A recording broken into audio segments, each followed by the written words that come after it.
Hi, I'm Crystal, and I'm the creator and editor of The Warrenist. It's a digital platform that celebrates the arts, culture, lifestyle, and people of Warren County, North Carolina, and beyond. If you haven't done so already, please like, comment, share. We definitely want to get the word out about this wonderful community, okay? So, my guest today is Thomas Healy. He's a law professor and the author of Seoul City, Race, Equality, and the Lost Dream of an American Utopia. I've read the book. I love it. I definitely recommend it to anyone, not just here in the Warren County community, but just in the world. Anyone who's interested in African American history, North Carolina history, American history, I definitely recommend it. Okay. And also I went to interview him on the Warrenist Live because I wanted a different perspective. I wanted to hear the Soul City story through a different lens. So thank you so much for joining me today, Thomas. Thank you for having me, Crystal. Also, okay, so let's start from the beginning. You are from North Carolina, correct? That's right. I grew up in Charlotte. Okay, awesome. So how did you hear about Soul City? So I actually grew up in Charlotte. I was born in 1969, the same year that Floyd McKissick launched Soul City, but I didn't hear about it until I was in my early 20s. After college, I was working as a reporter at the News and Observer in Raleigh. And in the spring of 1991, when Floyd McKissick died, my editor was talking to me about McKissick and about his career, and he mentioned Soul City, and he described it as an all-Black city that McKissick had attempted to build an hour north of Raleigh-Durham. Of course, I later came to learn that his description was not accurate, that Soul City was never intended to be all-Black, but that was the first I heard of it, and it sort of always stayed in the back of my mind. It was such a compelling idea that McKissick had, and I always sort of kept it in the back of my mind. And then returned to it. Must have been 30 years later, right around the time of the protests in Ferguson, Missouri. When those protests happened, they were, I think, a result of a lot of bitterness and frustration that had been building up for a long time, because Ferguson was a community that was 2/3 African American, and yet it was entirely controlled by whites. And Warren County in 1969, when Floyd McKissick launched Soul City, was also 2/3 African American, and yet it was controlled almost entirely by white people. And so what McKissick was trying to do seemed to me very similar, or what he was sort of concerned about, and the frustration that he was responding to seemed very similar to me to what was behind the protests in Ferguson. So of course, the name Floyd McKissick is really synonymous with Soul City. So can you tell me more about who Floyd McKissick was? Sure. Back in the day, everyone knew who Floyd McKissick was. He had the kind of name that was in newspaper headlines by itself. It would just say McKissick does this or McKissick does that. But so he was a major figure in the civil rights movement. He was born in North Carolina. He was born in Asheville in 1922. He served in the Army during World War II. He won a Purple Heart. After the war, he became active in the civil rights movement. He was one of the participants in the first Freedom Rides in 1947. He went to law school at what's now North Carolina Central, but he was one of the first students to integrate the University of North Carolina Law School. He opened a law practice in Durham and began practicing civil rights law, and over time emerged as one of the leading civil rights figures, not only in North Carolina, but in the country. He ultimately became the head of the Congress of Racial Equality, which was one of the big five civil rights movements in the 1960s. He spoke at the March on Washington. He was one of the leaders with Martin Luther King and Stokely Carmichael of the March Against Fear in Mississippi in 1966. And when King was assassinated in 1968, McKissick was generally considered one of the people who would sort of lead the civil rights movement from that point forward. Yeah. So, but what compelled you to dive deeply into the history of Soul City to ultimately write a book about it? Well, I think what I said before about the protests in Ferguson and the similarities between what was happening in Ferguson and what Floyd McKissick was attempting to do in 1969, it just seemed to me very compelling, this idea of trying to create economic opportunity and economic empowerment for Black people. And that's obviously something that's still necessary today. During the last 50 years or so, the wealth gap between whites and Blacks has hardly budged. And McKissick's idea was that the only way that you could really achieve economic equality was to put capital in the hands of Black people, to give Black people a stake in American capitalism. And that's a really compelling idea. And it's, that's the one major thing that the civil rights movement failed to achieve. There are lots of accomplishments from the civil rights movement, legal and civil rights. But the one thing that was really elusive was trying to obtain this kind of economic equality. And McKissick believed that without economic equality, without economic power and economic opportunity, that you could never fully have political equality, because you would always be at the mercy of someone else. And so it just seemed important to me, in light of everything that the country has been going through over the past 6, 7, 8 years, and even before that, it seemed important to me to try to really understand and explore what McKissick was trying to achieve and why he was unable to achieve that. And my hope was that there would be something that we could learn from it, something we could learn about the aspirations behind Soul City, but also about the forces that ultimately stood in its way. Okay, and that's what I wanted to get at as well. Now, the Nixon administration played a major part in the Soul City development, and he also switched political parties, correct? Floyd McKissick did, yes. Yes. He switched from the Democratic Party to the Republican Party. Okay, so can you talk about that more, about Nixon's involvement and the political party switch? Sure, yeah, it was a big part of the Soul City story.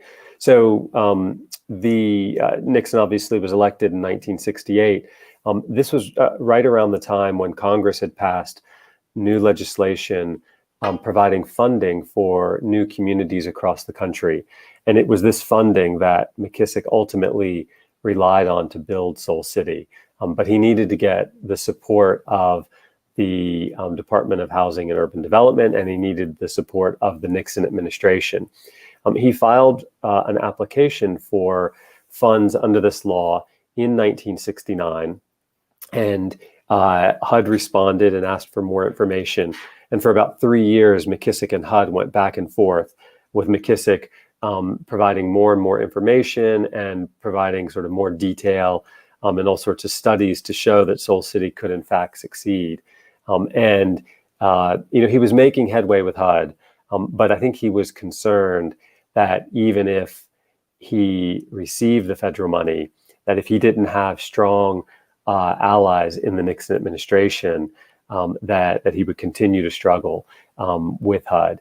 And so in the early part of 1972, when Nixon was running for re-election, Floyd McKissick reached out to some high-ranking African Americans in the Nixon administration, a man by the name of Sam Jackson, who was a deputy at HUD, and Robert Brown from Winston-Salem, who was one of Nixon's aides in the White House.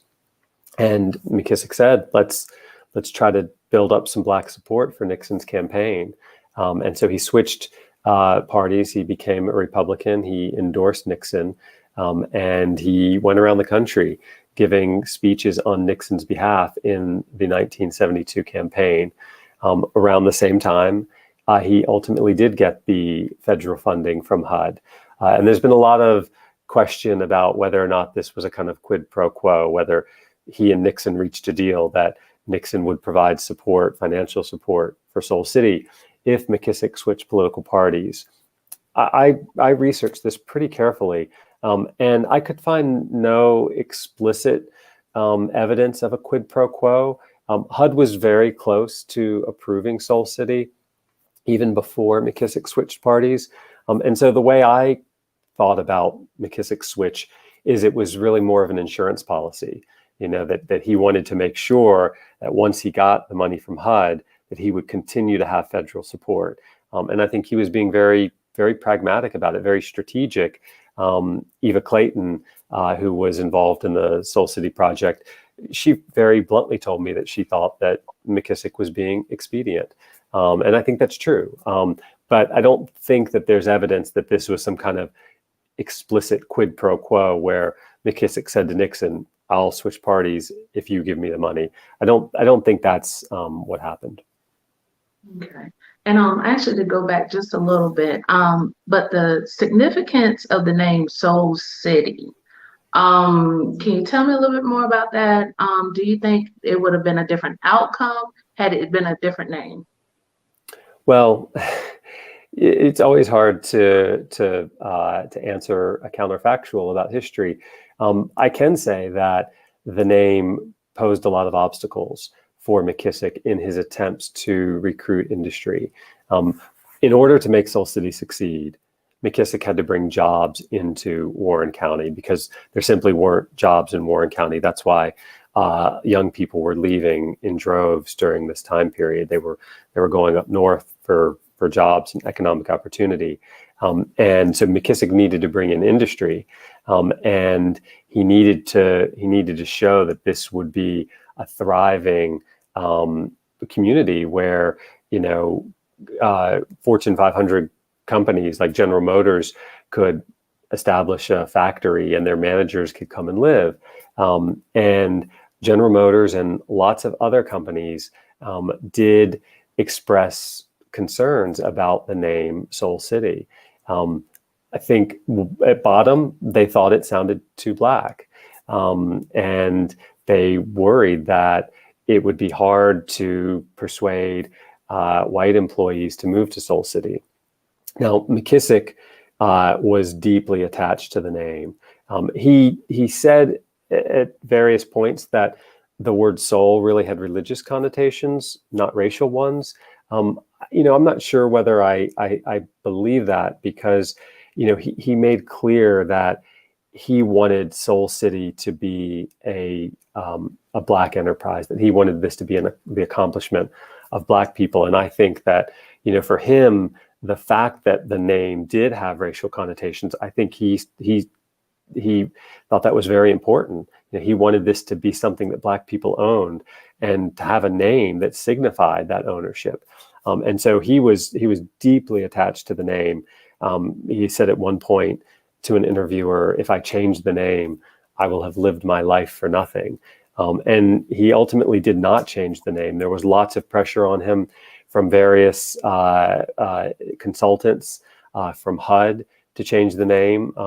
But even though McKissick was willing to make all sorts of compromises in his effort to build Seoul City, the one thing that he would not compromise on was the name. And I think that's because he viewed the name as reflecting the role that Black people would have in building Seoul City.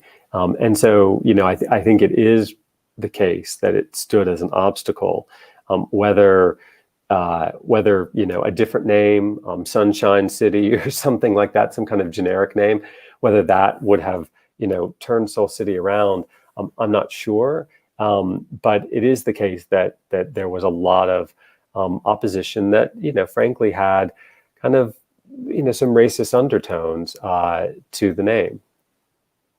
Okay. But Seoul City wasn't the only planned city of its time. So there were others all around. But can you discuss those other towns or those communities? Sure. Yeah. So, as I said, the New Communities Act, which Congress passed in 1968, it allocated $500 million for the development of new communities across the country. There was this real concern at the time that the existing cities were not going to be able to handle the population boom that people were anticipating by the turn of the century. And the cities at the time were already struggling for a variety of reasons. And so a lot of planners thought that the solution was to build new communities around the country. And so Congress provided the funding, and HUD oversaw the program. And ultimately, HUD provided funding for 13 new communities around the country. Seoul City was unique. It was the only one of the 13 that was being developed in a rural area. Most of the other communities were at least relatively close to an existing city, and so they could rely on that existing city for an economic base. But McKissick had to create everything for Seoul City from scratch. The other way in which Seoul City was unique is that it was the only one of these 13 towns that was being developed by an African-American developer. Right. Okay, so things are moving along for Seoul City.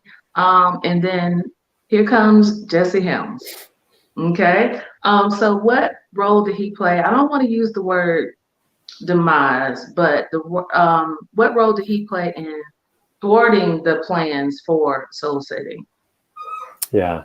And I appreciate your hesitancy to use that word. I know that when I interviewed people in Seoul City, or people who were a part of Seoul City, they really bristled at the word failure, because to them it wasn't a failure. It might not have achieved everything that McKissick wanted it to achieve, but they do view it as having succeeded in ways, and I think that's true.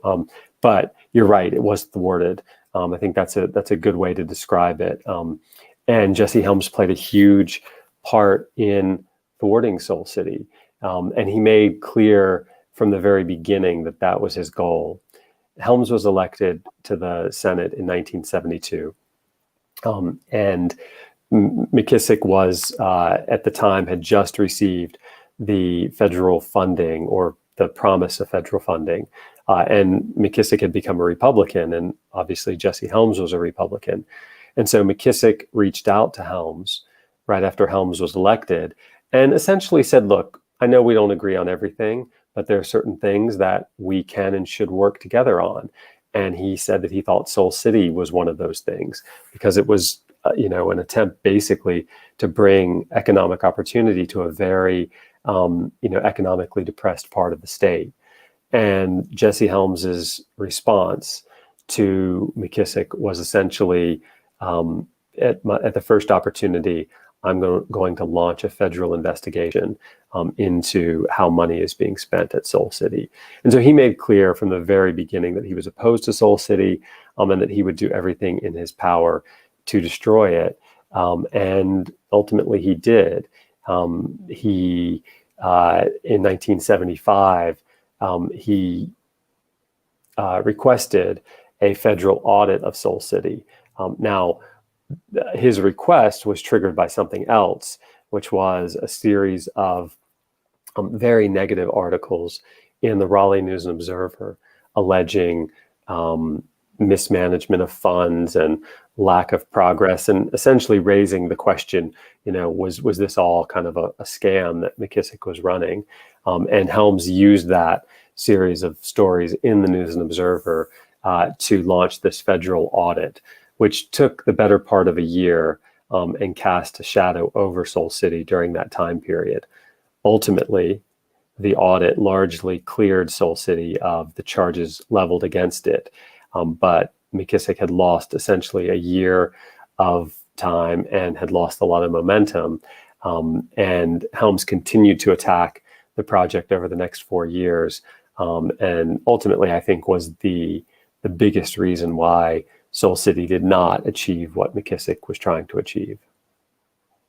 So you're saying it was a combination of Jesse Helms and also the media, News and Observer, that Yeah. Yeah. I think that's really important to recognize that, it wasn't Jesse Helms by himself. And as I say in the book, if it had been Jesse Helms by himself, and if it had just been racism, sort of explicit racism, then that would be a simple story, right? But I think it's a much more complicated story than that, because on the one side, you had Jesse Helms, who opposed Seoul City for his own reasons having to do with his own bigotry. And on the other hand, you had the News and Observer opposing Seoul City. And the News and Observer at the time had a pretty progressive record on race issues in the 1960s and early 1970s. And the editor of the News and Observer was a journalist named Claude Sitton, who had been the New York Times lead civil rights reporter during the 1960s and was very sympathetic to the civil rights movement. But he thought that Seoul City was a step backward. He thought that this was a move away from integration. And so he opposed it for that reason. And so on the one hand, you have Jesse Helms and his brand of bigotry. And on the other hand, you have Claude Sitton, who, is a supporter of integration, who is generally sympathetic to the struggle for racial equality, but he doesn't like the way that McKissick is going about trying to achieve racial equality. And so he opposes it on those grounds. And, if you've got, Jesse Helms fighting you on this side and the News and Observer fighting you on this side, that's going to make it very difficult to get anything done. All right, so there were several people who were involved in the Seoul City project who are today still alive and well, and still residing in Seoul City. Who did you speak to as far as some of your research for the book? Yeah, so I had so much help from people who were involved in Seoul City and people who still live in the area, foremost among them, Jane Ball-Groom, who is just amazing and has published her own book about her journey south to be a part of Seoul City. And she sat with me for so many hours and answered so many questions. And we drove around together and, tried to figure out what kind of trees were planted where and, where the old slave graveyard was and all sorts of things like that. She was so helpful, and I could not have written the book without her. Charmaine McKissick Melton, who lives in the house that her parents built in Seoul City, was again incredible. Just provided me with so much detail and invited me into her home and really just shared with me everything that she and her family went through as a part of the effort to build Seoul City. There were other people who were helpful as well, Eva Clayton and T.T. Clayton, who unfortunately passed away a couple of years ago. But when I started working on the book, he was still alive, and they invited me into their home, and we had great conversations and follow-up phone calls. And he really, because T.T. Clayton had been really closely involved in some of the very early work on Seoul City, he really helped me to kind of paint a picture of what it looked like when he and Floyd McKissick arrived there in the fall of 1968 to purchase the land.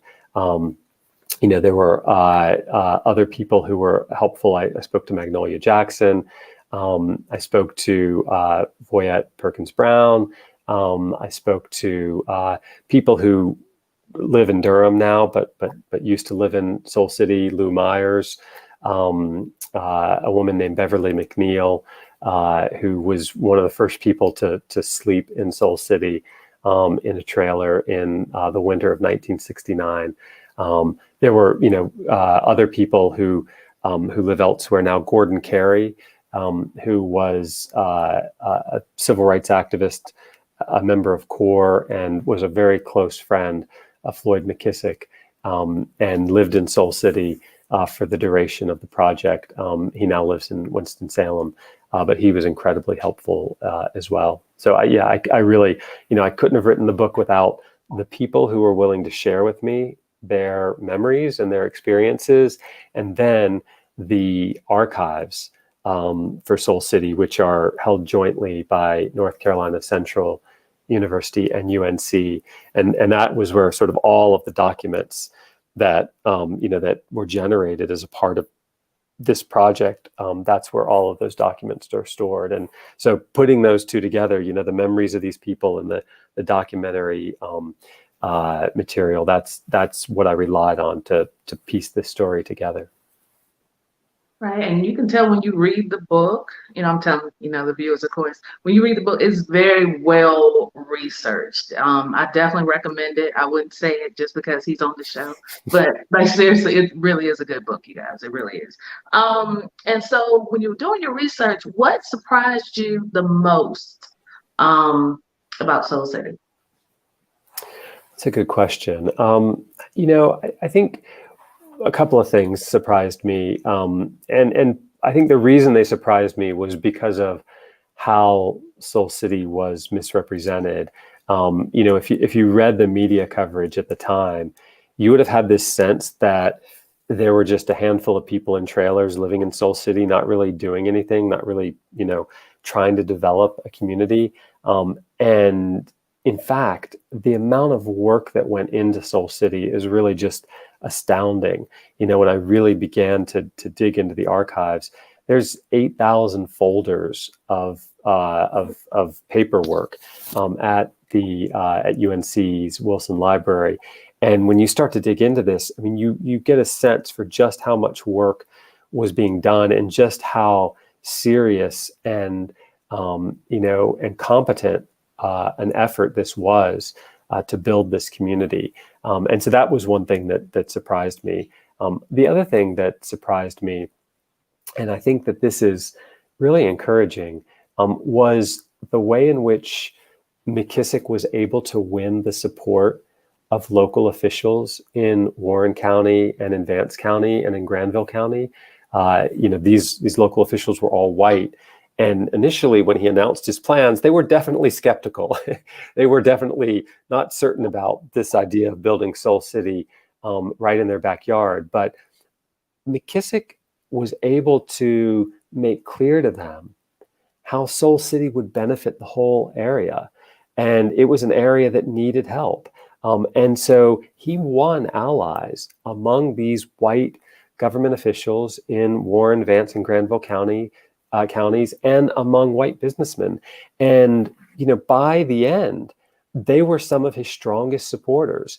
The editor of the Warren Record at the time was a man named Bignall Jones, whose family had owned the slave plantation on which Seoul City was being built. And initially he was quite skeptical about whether Seoul City would ever get off the ground and whether this was a good idea. But by 1979, when McKissick was under attack from Jesse Helms and the News and Observer, Bignall Jones was writing editorials in his paper talking about how much good Seoul City had done for Warren County and for surrounding counties. And I think that's a really important lesson. And it's something that McKissick knew going into this. He knew that if he could show these people how Seoul City could help everybody, that he could win allies, and that was what it would take to get Seoul City off the ground.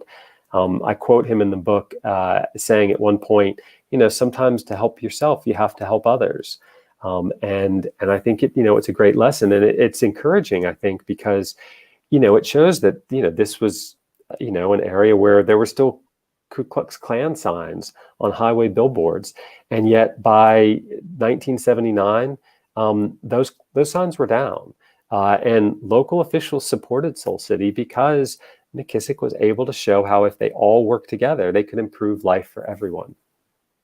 Right, and then you also touched on how Seoul City benefited from, how Warren County and Vance County benefited from the development of Seoul City. Can you talk a little bit more about some of the things in particular that happened? Absolutely. And one of the other things about the media coverage was there was this this narrative that all this money was being spent, and yet you go up to Seoul City and you don't see any houses, you don't see any shops.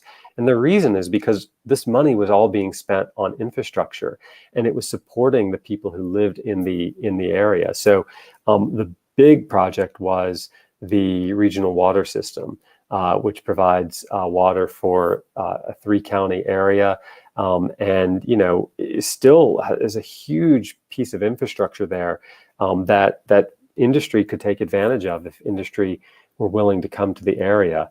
You know, that was huge. Both Warren County and Vance and Granville counties, they were all having water problems at the time, and they would have never been able to get this kind of federal funding for a regional water and sewerage system without the help of Seoul City. So that was a big part. The Health Co., which provided health services for low-income residents in those counties until around 2009. That was a huge thing that Seoul City brought to the area. Seoul City helped provide money for a new high school. You know, there were Head Start programs that Seoul City brought money in for. There were job training programs that Seoul City brought money in for. And so, you know, there was a sense that all this money was just going nowhere. And when in fact, the money was going to benefit people who lived in the area. And a lot of those people were white. You know, they weren't all African American. And so it just made, you know, the charges by Jesse Helms in the News and Observer, it just made them sort of so, you know, misguided. The sense that Seoul City wasn't doing anything for the region. Seoul City did a lot for the region, and that's why you had people like Bignall Jones writing editorials in his newspaper, because he saw firsthand how Seoul City was benefiting that region. All right, and would you say that would be like part of the biggest misconception about Seoul City, that it was solely for Black people, or what would you say is the biggest myth? Yeah, that was certainly one of the big misconceptions about Seoul City, is that this was either going to be all Black or, you know, nearly all Black, and that was the intent. You know, in all of the research I did, I didn't see any evidence of that. The first proposal for Seoul City was written by Gordon Carey, who I mentioned earlier, who is white. And, you know, he clearly describes in this proposal that Seoul City will be designed primarily to benefit African Americans, but he makes clear that it will be a community open to all. And it was open to all. You know, a quarter of the staff of Seoul City was white. I mean, this was a time when there were about 80 staff members, and about a quarter of them were white, including Gordon Carey, who built a home there and raised his children there. And so, you know, this idea that it was going to be all Black or a separatist community, that couldn't have been further from the truth. And McKissick realized that, you know, that in order to be a part of the economic mainstream, you would have to be integrated. You would have to, you know, if you really wanted to give Black people a stake in the capitalist system, of course they're going to have to be integrated, and of course they're going to have to be white-owned companies that are a part of Seoul City. And so that was a, you know, a really harmful misconception about Seoul City, and it's amazing how long people held on to that. I mentioned Claude Sitton earlier, who was the editor of the News and Observer. In the mid 2000s, he did an oral history interview and was asked about Seoul City, and he described it unprompted as an all Black community. You know, this was 30 or so years later, and he still had it in his head that this was going to be all Black, when of course that was never the case. So you've given us a lot of information today, and I greatly appreciate it. Also, if after reading Seoul City, the book, what do you hope the reader walks away with knowing? Well, I mean, obviously I wanted to set the record straight about Seoul City, and I wanted to make clear, you know, what McKissick's vision was, and that this was not designed to be an all-Black community. So part of my goal was to set the record straight. But I think one thing that I would love for readers to take away is just the audacity of McKissick's vision. That the sheer size of his ambition and what he wanted to create, because it's really, I think, pretty awe-inspiring. I mean, here was a man who wanted to build a city from nothing but the red clay of Warren County, a city of 50,000 people that would be thriving, where Black people would control the levers of power and capital and opportunity. And that was, so many people that I spoke to who were involved in Seoul City, people like Eva Clayton, the word that they kept using was audacity or audacious. And I think it's really important to keep that in mind, because, Seoul City might not have achieved everything McKissick wanted it to achieve. And some people, have described it as, sort of utopian in nature. And I even use that word in the subtitle of my book. But one of the important things about, utopian ideas is that they help to show the gap between what is and what should be. And I think that's what, McKissick's vision does. It helps us to imagine a different world, a better world in which there really is economic equality. And so, I hope that people are inspired by McKissick's vision, and I hope that it leads people to think, yeah, we should dream big. We shouldn't be content with what we have and where things are now, because Floyd McKissick wasn't content with that. And even though he didn't achieve what he wanted to achieve, he sketched out for us a vision of what a better world might look like. All right. Thank you so much, Thomas. I greatly appreciate you doing this interview. Again, you guys, the book is called Seoul City, Race, Equality, and the Lost Dream of American Utopia. It is available now. I will be providing the link under the comments soon. And also, I want to mention that we will be, one lucky viewer can win a copy of the book. Again, visit the Warrenist on Instagram and Facebook. I'll be providing all that information. Thank you again, Thomas. I greatly appreciate you joining me on the Warrenist Live. Anything else you want to add? No, thank you so much, Crystal. This was really great. And I'm glad that people in the area will get a chance to read about history that's really close and personal to them. All right. Thank you so much. Everyone have a great day. Bye. All right. Take care. Goodbye.